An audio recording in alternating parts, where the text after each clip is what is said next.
welcome back to the GSTL. We are in our playoff match between StarTale and AZUBU to find out who's going to the finals. And so far, StarTale taking a hit. They did lose their first player. Now, those stats are really quickly displayed on the screen, so I'll just pretend like they weren't there. Tomato Man is still on the bench. Yes, he is. Either that or maybe just the suit is leaning there. No, it could be a pumpkin. Yeah, I guess that's true. The best, actually, like the best suggestion what exactly that's supposed to be came from Team Liquid, where a user posted that it's Tails in disguise. I mean, that's exactly like the like haircut that Tails had with all the colors, so it could be him. Yeah, it could definitely be him. And here is Ragnarok himself. Berserk won game number 1 against this guy, Panic. A little bit shy on camera after the loss. His timing attack failed. Yeah, I really feel that the attack itself, that his build and the build was actually really good. The execution was lacking. Like his engagements were really not the ones that he wanted to get. The unit control a little bit lacking there. I feel he could have won that. It was in a decent spot there. Yeah, no, it was definitely something he could have done. Had he microed a little bit better force fields, a better engagement, or even hiding the second Colossus and getting away with it a little bit longer. So we'll see what Hack can do, though. To be honest, I'm not so sure how well he's going to do. We had a recent change to Terran with the Widowmine change, the, of course, mech upgrade change. Something that Supernova tried to use in his match. I don't think we're going to see mech, though. And we don't actually know what map he's chosen just yet, so we're going to get to find that out pretty soon here. So I'm curious about that. Yeah, with the new patch right now, the results in the team house have to be something where Hack is saying, like, alright, I can do it against a Zerg player. They knew from the beginning that Ragnarok might be able to take out Panic, so the second player is usually something that you don't make up on the fly, you actually talk about that in advance. So Hack is a solid choice here, but it's going to be interesting to see if he can do it, because before the patch, his win ratio against Zerg was not the best, and now of course it's a little bit tougher as well. Maybe he just thinks that he's in general better than Ragnarok. Here on the other hand, you see now for StarTale currently the lineup basically, and just a quick selection of showing you how often players really participated in the team matches and what kind of results they got. Curious is the best player by far, which, as you can see, as also far as showcases wins. that life was really disappointing this season. Yeah, not the wins you might expect from him. But yeah, Curious comes out the most often and consistently wins the most often. Doesn't mean he's the best player on the team or the player you want to use as the ace player, but when you call on him, he will do what you need most of the time, is basically what that stats sheet says. Symbol in general this season, 7-3, so pretty strong performance by him. Patience now with 4 losses in the entry format, which is a bit crazy. The wins that he has, they were against, I think, was it Mesa back then? Or, yeah, I think. Yeah, I believe so. I mean, as it is, he's 3-8, so a rough ratio there. You can see a Symbol did not lose a single time coming out in the selected entry format. Ragnarok, on the other hand, with a 3-1, also looking at a really good statistic here, didn't play for the team at all in the elimination format, the winner stay format as it's called here. You can really see an evolution of some of the players, how they go from the all-kill format to the selected entry format, and also sometimes like how well they evolve or the swarm from one round to the next. Like Ragnarok probably wasn't doing so well back in the first round, but in the second round he was looking a little bit better, so they called on him 4 times, and now they're calling on him again here in the all-kill format. And the tomato is very shy. Hack is looking stressed, and this is not going to be an easy game. Ragnarok with the exact opposite disposition. You can't lose here, basically. And you cannot. If you lose, then StarTale has lost 2 players. They've only got 2 left to rely on. Oh man, if he's looking like this, I can't see him winning this game. No way. This is actually looking really bad for StarTale if he's in the booth like looking like he's already lost the game. He might just be motivating himself, just trying to stay focused, but he doesn't look good. But you know, Hack is also one of the players that puts a lot of effort into preparation, so I can see him doing well against Ragnarok. But as we mentioned before, they need a few players today that can just get more than 1 win. They were against AZUBU, they just didn't do good at all. I think actually over the year they are 0-4 against AZUBU right now, which is crazy. And Hack, he has to do something here. They need someone to really step it up, to be the hero, to be the player they deserve here. And it cannot only be life all the time. So right now we're jumping into game number 2 at the GSTL playoffs. AZUBU up against StarTale, and game day number 1. Hack going up against Ragnarok, brought to you by Colin Wolf.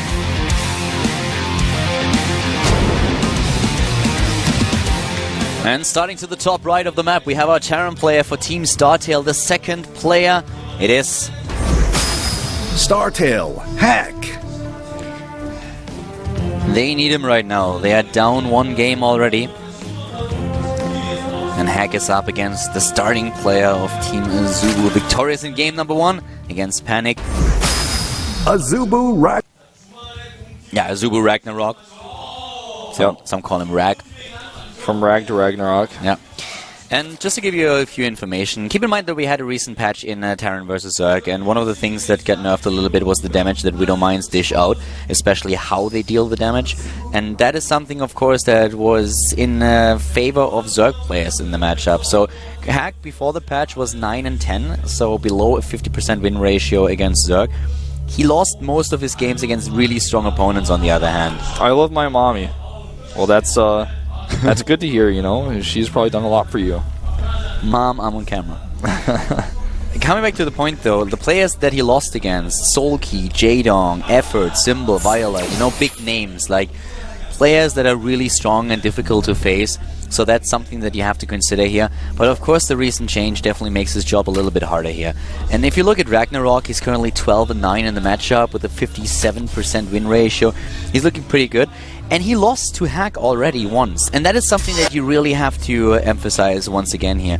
So with a win for Hack, just at some point, this is something where he might be able to just perform it again. That was actually in the GSTL, was Season 1 2013. So Hack probably saying to the coach, listen, I beat this guy last season already, I'm pretty confident, I know his style, of course it changed a little bit, but I feel I'm the better player here, so even though my record against Zerg is a little bit lacking, I can definitely do this. Yeah, that's certainly a valid reason why he might be the player who comes out here. The build that we see from Hack, by the way, is incredibly strange. He has gone for a 1 barracks into CC and then gas. This is like the Wings of Liberty standard build where there was no way to die to early pressure and then you would get your Hellions out a little bit late. But now, you know, he doesn't have any scouting information with the Reaper, for example. His CC is delayed. It's not CC first. And yeah, I was going to say, it's more of a build that maybe he wants to hide something with, but like, I was thinking of hiding a 3rd CC really fast, though, not hiding a barracks. Okay, it looks like he just wanted to keep his SCV over there for a little bit longer. But yeah, hiding a 3rd CC here, definitely a strong choice. And in Heart of the Swarm, during the beginning stages, so many Zergs were being aggressive because Widowmines were hard to deal with. It was hard to face a Terran in the late game, that this fell out of style. But he's using a really, really old build here. And also a build that really fell off the grid for a reason. So I'm very interested to see what he's going to do with that. Ragnarok, on the other hand, is playing this pretty standard at this point. Not a lot of leaps by the Zerg player to the bottom left, going into the speed now, which will give him, of course, a bit of a map advantage in the early game, and then help also against the Reapers and the Hellions that he expected, which he's not really facing now. At least the Reapers are not part of Hack's unit composition. Yeah. Hellions should pop in there eventually, but it's going to take a long time for him to get those out. Hack has gone to extreme lengths to make sure that no Overlords saw his command center. He places it in the middle of his base, so it's hard for Overlords to get the view on the edge.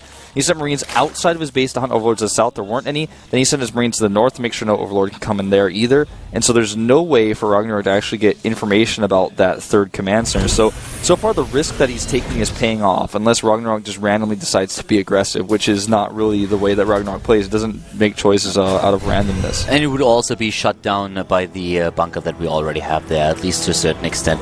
The Roach War, on the other hand, gives the entire starting process a bit of a different meaning. I'm very interested to see if Ragnarok is just trying to use a defensive lean with the 3rd base coming up. That is most likely the choice that he's going for. And it's probably just a precaution because he doesn't really know what's coming. So he might just be saying, you know what, if you go for some kind of like Hellion Marauder build or whatever, if you throw a 2-base timing against me, I want to have a couple of Roaches here. I want to have the options to go into Roaches. So the Roach Warren here, incorporated, doesn't really look like he wants to be too aggressive with that just yet. But it gives him a couple of defensive options. Exactly, and speaking of what's coming, we have a double factory build here, so Roaches are going to be exactly what he wants against this, and he's already started 6. And 6 is a good amount to be defensive. He makes any more than that, it looks like he's pointing towards aggression, but he still doesn't know what's coming, and more, it looks like we are going to see Mech, the similar build that we saw from Supernova, but he's going for a fast blue flame, and it looks like he wants to try to do economic damage with this from the start.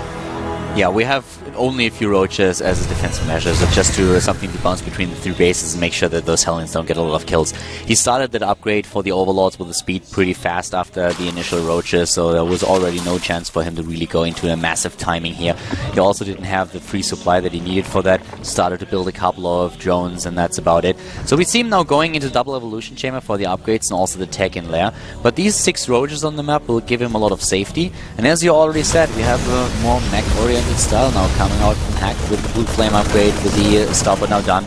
And with the speed upgrade, the Overlord to the top finally is becoming more useful. Yeah, he sees the double factory and now he knows exactly what he wants, and that is more roaches, a large amount of them. And you know, this decision is actually great. If you think about what happened here, we saw, as you already pointed out, Hack going through a lot of lengths to just make sure that there was no scouting with Marines everywhere. And Ragnarok realized this, and Ragnarok was just looking at the map and was like, well, you shut me down pretty hard, so I do not know anything on the map, but I want to know what's going on. So he gets the roaches just as safety precaution, because the scout would have been a little bit too late. He gets the speed for the Overlords and then flies in and sees everything. So I like the choices that Ragnarok makes here. A couple of those on the fly, good decision making, but he needs to be careful against the Hellions. Oh, the nice trap here with the Zerglings. This is going to be exactly what he needs. Even though he loses a few Zerglings, he needs just a second for the rest of the roaches to join. That was almost a disaster. Getting a Raven now, it's going to allow him to have some detection to clear up creep tumors, but also later on, point defense strong is going to be really, really key. One Viking here to delay Overlord scouts and just to clear up the map a little bit. Third base, he's actually getting his gases before the CC even lands. A very smart choice. See a lot of Zergs doing that, actually. Sexy. We have drop for the Overlords now coming up. I really, really like that. I haven't seen that in a long time used as an aggressive means, but right now, we have even the Baneling Nest coming up and +1/+1 upgrades, whereas Hack is just adding additional factories. He's adding the armory, double armory for the upgrades too. And this is going to get very, very interesting. I love the Viking, by the way. That always has a nice touch if a Terran player makes sure that the Zerg and the scouting is shut down. And the only thing that I can't understand is why that Overlord that we just saw on screen is still alive. He must have seen that at some point. Yeah, he must have just missed it. I think that Viking that we just saw is rallied towards it. Now the Banshees here, we saw this from Supernova last week. I really want him, if he goes up to like 8 of those, to use them to snipe hatcheries, or at least try to, rather than just hoping that they're going to be the best defense against roaches, because they're honestly quite the opposite. So, I mean, roaches in small numbers can be deterred, but otherwise it's not really what you want. He does find that Overlord that you were talking about earlier, but this composition that he's building is really good, but it looks like Ragnarok kind of has his number. He's getting the drop to drop roaches on top of siege tanks, also maybe to drop banelings and mineral lines because the mech army is so slow. Oh, that's a pretty good scan. He gets to see roaches coming out, knows how many more are coming, and he also see the upgrades if he clicks. Yeah, the double upgrades have also started for Hack, and I mean, he's on 3 bases. He's up against 4 bases now that the 4th is completed for Ragnarok. But he is doing a pretty decent job. Against the roaches, on the other hand, you want to have those siege tanks in position. He's getting 2 at a time right now. And even the Banshees. The question now, of course, for me is like, how is he going to utilize those Banshees? Even more production now coming into the picture with another double factory. And Ragnarok, with that infestation bit that he just gets, has a few options. Maybe Swarm House or Hive Tech going up for him. But so far, we still have the Zerg player trying to just get this map. And here we have the drop, and with a good roach drop into the main base, we've seen that in Rings of Liberty. Yeah, this is all about the scouting. He needs to see this. He needs to identify this. And with the Hellions coming across, it looks like he will see this. Fuse Zergling's getting toasted here. A lot of Banelings morphing right now. He wants to do a massive amount of damage in the main base. This one Banshee is close. He needs to keep that Raven closer, though, because the Roach is going to the left side. It is important to spot for those. Okay, now he sees the Banelings. And he should easily be able to prepare for this, making a Thor right now. Here come the Overlords. Now he knows. He sees the Raven, he sees the Overlords. He needs to know what's going on now. This is the time when you want to reposition all of your siege tanks. You need to make sure that you have a good coverage. 6 in total. And he's also building a couple of missile turrets. Will they be up in time? A Thor at the front is redirected. And this is the time where Hack really has to hold. The Natural is being under attack. He's moving in right there. 3 siege tanks in position. Here come those STVs against Bailings. Not the best idea. They're just trying to tank a bit of the damage against the roaches. There's just way too much Zerg here and not enough Terran. The roaches ignore the rest of the siege tanks. He forces lips here, and a few Widow Mines do go off, but he's killed so many harvesters here. He's killed a lot of harvesters, and the remax by Ragnarok nearly instantly. He's up to 106 armory supply against 57. Those tanks, they are definitely going to work, but so much already lost. Only 28 harvesters left for Hack against 77 of Ragnarok. The Zerg starting player for Team AZUBU is pulling a number on StarTale. Yeah, this is not looking good for Hack at all. He just didn't quite have enough units, and when he was in that defensive position, there was not much else he could have done. He just needed more time to get more units out. It wasn't about his position was bad. It could have been a little bit better. He could have had more turrets, but he didn't have enough time to do it at the point where he saw. And the next waves of units are just going to crash into him over and over again until he's dead. Right now we have Hive Tech on the way, and also the transition to Swarm Host is underway as well. And the Spire too, like he is definitely pulling out all the tech switches right now because he knows he doesn't leave anything to chance and still pressuring with the roaches. He doesn't have to win it here. He knows already, I have a massive advantage. If I run with this, I can definitely win this game. Of course, he would have loved to do more damage with the second wave of roaches, but with a completed Hive Tech, with the Spire nearly there, 2-2 on the way, a Hydra switch, he's still looking at a really strong game, especially with that 5th base now coming up. Yeah, the 5th base coming up here, and Hack looks like he's ready to try to switch into Vikings to try to deal with Broodlords, but Swarmos are going to be a problem. He finally takes his 3rd base confidently. He has a 4th command center, and the 4th command center he's going to want to get up ASAP. Doesn't have a lot of SCVs to saturate, though, either. Actually, he makes it into a planetary, which means that he's basically just saying, I'm going to stay on 4 bases, or 3 bases for a really long time. That was an interesting choice. I would have rather seen the point defense run to save one of the Banshees. 3 Vipers on the way. And no 2-2 upgrades on the way just yet for Hack. Things are looking worse and worse. Actually, that Seeker missile that we saw there could have done a lot of damage, and for a long time it looked like Hack would not be able to split the Hydralisk appropriately. But then in the last second, he dodged it with just pulling the Roach a bit to the side, and that really helped him. If that Seeker missile goes in the middle of those Hydras, they are toast. But for now, we have Vipers in the game, and with the Vipers against the Mech Army, you're in a great spot.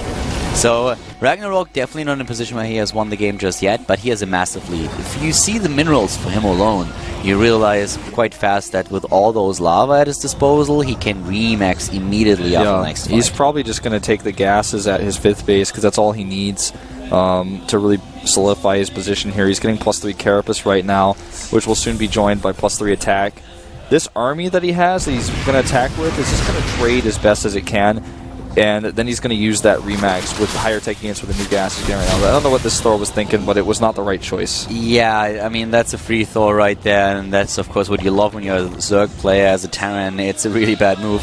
Drops coming in right now, and these could do some damage, but the problem is he has to hold here first, and here come the Blinding Clouds against the Siege Tanks. Even the Thors are affected, but a lot of damage still being dished out, and the Zerg player is dropping in army supply rapidly, getting demolished here. Yeah, that was attacking, literally crashing into a Terran army. Not the best engagement he could have taken. He trades okay here, though. He does have a bank. He's got 1,000 gas, 5,000 minerals, but he is under a lot of pressure here from these Hellbats, and they're actually going to work here at the natural, killing so many drones, and also the larva. He needs to build stuff. I mean, he had 5,000 minerals a second ago. He needs to get some army out there. He's losing a lot.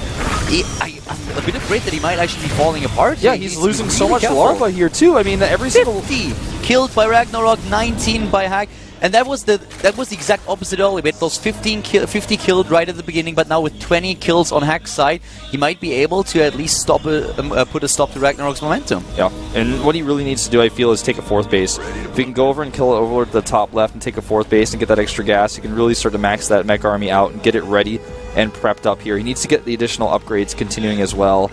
Hellbat's still around, still definitely able to do damage. I'm not quite sure what Ragnarok is waiting for with all the money that he has, the free supply and the lava. I think he might be waiting for is there like Broodlords. Yeah, is it still not done? It's almost done. Okay. I think it's got about halfway left to go. Yeah, well, production tab would be really, really nice here. Then we would see if he has those corruptors already built. 9 He's got total. 9, yeah.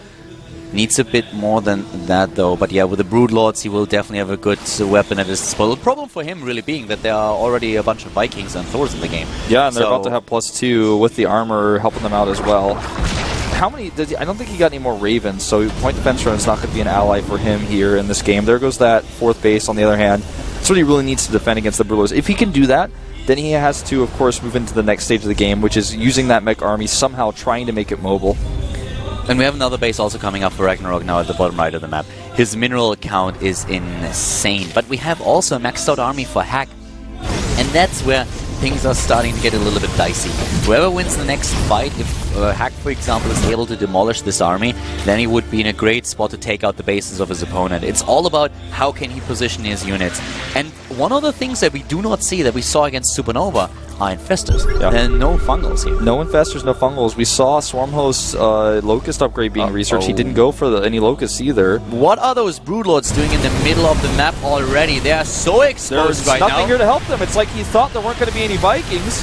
And now the Hydra's coming from the back. The siege tanks. Flying Clouds on the other hand, they are actually awesome. But we have all those Vikings going to town now. The army supply is still dead even here, but those Broodlords are getting one-shotted. Yeah, Broodlord's getting one-shotted here, and once the Broodlords are gone, the siege tanks can do the rest. Hellions going for a run-by here. Hack needs to get the rest of his army in position. There's a very quick remax. That Planetary really coming into use here at the third base, but the Natural under attack right away. He's trying to repair a bunker full of Marines against heavily upgraded Hydralisks. Here come those Hellbats on the other hand, and they can really do a lot of damage against the Hydralisks. Even the few Hellions now going back to help out at the back, but we still have 120 army supply against 54. This is the power of Remax. When a Zerg has this much bank and also the lava, he can just go for a second wave, and that's what we're going to see here from him. Yep, that's exactly what we're seeing here. The last of the first wave falls, and the second wave is ready to go here. 16 more roaches on the way. He only has 5 siege tanks, and not all of them are where they need to be. And the question is, where does he attack? Does he try to break through these rocks and go for the base at the top left? Looks like that's what he wants. It's the most, the juiciest base, the most lucrative base right now for Hack. And Hack needs somehow to buy time, and I don't see him doing it. This base is going to be destroyed in seconds. Now, on the other hand, it also gives Hack a little bit more time to get his siege tanks back into the game and set them up properly. But you're right, this base to the top left has no chance of survival. Command center goes down, +3/+3 for the Terran play. It's not done just yet. No, it's not. It's getting closer, but it's just not quite ready. A few siege tank shots going up on a misrallied Hydralisk group. Yeah, those Hydras, they didn't know what they were asking for. And here we go again. This is the power of Zerg moving in. Here come those few blinding clouds against the tanks. The Vipers taken out by the Vikings, and at the same time, it's not enough anymore. The GG called. Hack is out. He doesn't have what it takes to sustain himself against this much pressure. Ragnarok takes the second victory. Victim number 2 was a Terran player. An interesting choice of composition. Yes, Mech did get a huge buff with the siege tanks and with the combined upgrades, but it's funny to me because Ragnarok has practiced with Supernova a ton, I'm sure, and Supernova already showed that he likes to play Mech last week, so if I'm Hack, I'm going to think, well, maybe I want to do Mech, but I'm not so sure. He probably practiced Supernova a lot. He probably knows how to deal with Mech. And it was very obvious he did. He knew exactly how to get with him with the Roach drops and take that early lead. He knew how to transition well. A bit iffy with some of his Broodlord control in the last seconds of the game, but the way he played most of it was exactly how you want to play against Mech. So, I mean, Hack with an interesting choice, really strong composition, but Ragnarok knew what to do, and he picked it apart little by little. And now StarTale is in trouble. In a lot of trouble at that. Yeah. And I mean, now they've got 2 players to rely on, and I think it has to be, for me, either Curious or Avenge and Life. You can only pick one between Curious and Avenge. I mean, okay, you basically pick the 3 players that are left. Yeah, but I mean, who are they going to use? Are they going to use Curious? I think maybe they should. I feel they're going to use Avenge in one of the games, and they are going to use either Life or Curious. And that's a choice that I do not know which they're going to take, since Life has not been doing this well in the Team League just yet. Curious, on the other hand, did really well. On paper, Life is the stronger player, so I feel it has to be Life. Yeah, okay. Life first. Zerg versus Zerg, yeah. They have to send the Zerg out. I don't think that you risk sending Avenge out now, and so I feel the last player is most likely going to be Avenge. Might be Curious. I mean, that's the 3 players that are left, so they don't have a lot of options today. So interesting to me to see the 3 players on the AZUBU bench, Sleep, Supernova, just sitting over there talking with Symbol, and I think that kind of hints at us the next 3 players we'll probably see from AZUBU. But they don't have to rely on any of them just yet, so they're like, well, we were going to send you out, but Hack lost, so I mean, now what are you guys thinking? Okay, we're going to have to play as UZ here. Who wants to play against Life? If he does, in fact, take out Ragnarok. Yeah, that's something that he has to accomplish first, and Life in the Team League, I don't know, it's just like, it's very different from his individual league performance. Yeah, you put him in a position to play a 1v1, a best of 3 against somebody that he's prepared for a week, and he is going to crush them. You put him in the Team League bench, and it just doesn't seem like the same person anymore. So we'll see how Life does today. I'm sure for his own pride, he really, really wants to do well. This is really important for his team, but it's also really important for him personally, considering that he's failed several times recently in the GSTL. Even if he's doing well overseas, you think he sits in the booth, he's going to win it, you're expecting him to crush whoever he's against, and he just doesn't come through. And that's why, I mean, a lot of people are saying, why not use Curious instead? Because he's the one who does come through for the team more often than not. I think just if it's really just one Zerg measuring up against another one, I still feel that Life is the better choice. He's just the stronger one of the two. And also the more all-around player. He had a bit of a rough run in the GSTL, that's definitely true. But I don't think that Curious is up on the same level. I feel what you would like to have is use 2 Zergs in a match and then use both of them. They are both really heavy hitters. But if you have to make a choice between the 2 of them, I feel it has to be Life. They faced each other in a ZVZ actually recently at IEM in New York, and Life crushed Curious with a 3-0. This is true. Very good point to consider. It's just that, you know, when you look at those stats, you would think Life is the one you always want. And in the GSTL, Curious one does better, but he doesn't play against the same caliber of opponents Life usually gets picked out for as well. There's also another point. Ragnarok actually faced Curious twice already in the GSTL. One in Season 2 and once in Season 1. And he won both encounters. So another reason why you don't want to send out Ragnarok here and go for Life. But we'll see if Life has it in him to take down Ragnarok and finally put a point onto the scoreboard of Team StarTale here at the GSTL playoff. StarTale versus AZUBU. Colin Wolf.